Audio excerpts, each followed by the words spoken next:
In this video, I'm going to share exactly how I analyzed my very first land deal. This is how I found out all of the prices and numbers that I needed to figure out if it was a good deal and exactly how much I needed to offer the owner. I hope this video gives you value, and if you stay to the end, that you'll come away with a few tips and tricks to analyze your own land deals. Step 1, check out free online resources. So the very first thing that I did was I went to Zillow.com and Realtor.com and I did a few different searches. I searched for new home construction sold. I searched for new home constructions for sale. I looked for lots for sale, and I looked for lots sold.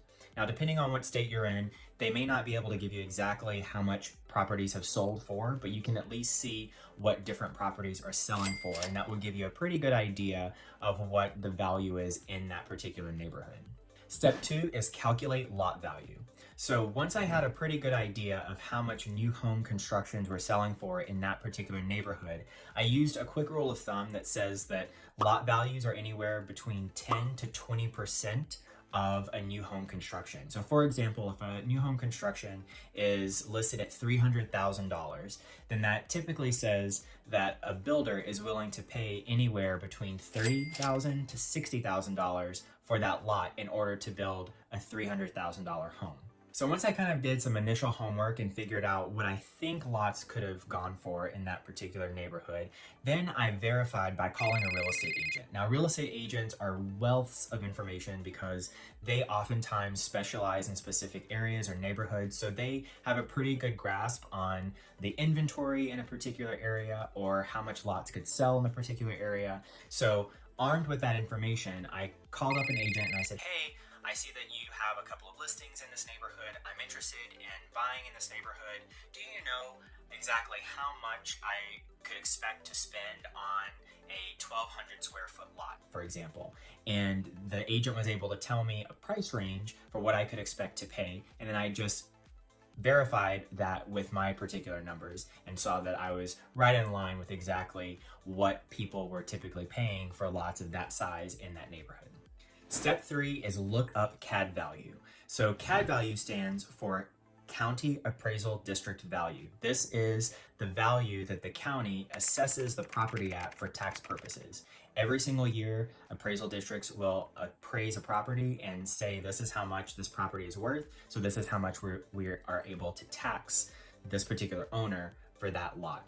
So CAD information is public record, so you can go to any county appraisal district website and look up the address and see exactly how much the county has appraised that property for. The reason why I like to do this is because it helps me to kind of get an idea of if there are any back taxes owed. Lots of times county appraisal districts will have that on their website, and you can also see how much the county is assessing the property for, because that's oftentimes a really good piece of information when you're negotiating with the owner. You can always say, I see that the county's appraised the property at X amount, and that's a really good way to negotiate when you're dealing with an owner. Step 4 is identify your desired profit. I always shoot for a minimum of around $10,000 profit for each vacant lot deal that I do. And I know that some of you might be saying, well, why don't you shoot for 20,000 or 30,000? But just depending on the deal, if the value of the lot as a retail price is $30,000, meaning that's how much a builder is willing to pay for that lot to be able to build on that lot, then I can't expect to make $30,000. That means that someone would have to give me their lot for free. Not saying that that can't happen, but chances are that probably won't happen. So in order to make sure that it's a good deal for the buyer and it's a good deal for the seller, I don't want to take advantage of anyone. I don't want to try to get their property for just a few pennies. I want to make sure that they are able to get what they need out of the deal too. That way everyone walks away a winner.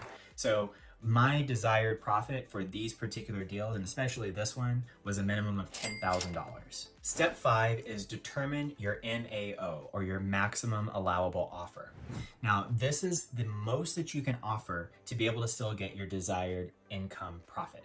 So for example, if the lot is worth $30,000 and you want to make $10,000 on the property, then that means that the most you can offer the seller for this particular lot is $20,000. That's a really important number to know whenever you're negotiating. Once I figured out all the numbers that I needed for that particular deal, Then I had to reach out to the owner to put the deal under contract. So in my next video, I'll be sharing with you exactly how I talked to the seller and negotiated to get the deal under contract. If you're interested in hearing from other 6 and 7 figure land flippers about how they built and run their businesses, check out my Facebook group, OnlyLandFans, where I do live interviews each week. You can grab the link in the description below, and until then, be great, have a great week, and catch you in the next one.